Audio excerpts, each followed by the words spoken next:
Здравейте, приятели! Донесоха ми домашни тиквички и този път реших да си ги направя панирани с чеснов сос.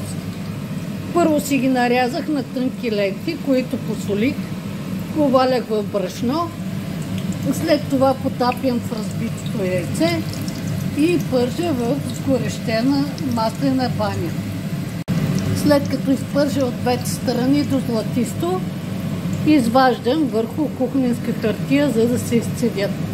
Така приготвените тиквички остават много сочни отвътре, защото не се налага да се посоляват предварително и да се изчаква да се отдели водата от тях и се получава страхотен резултат.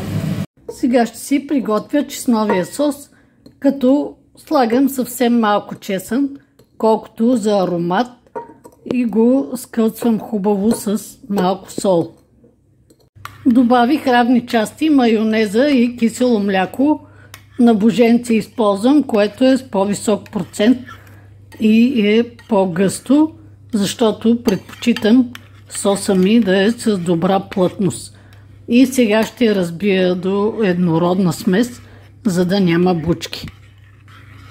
Ето и крайният резултат от моите панирани тиквички с чеснов сос, като имах и един малък син домат, който изпържих само в брашно. Сега на нас пожелавам добър апетит, а на вас приятен ден.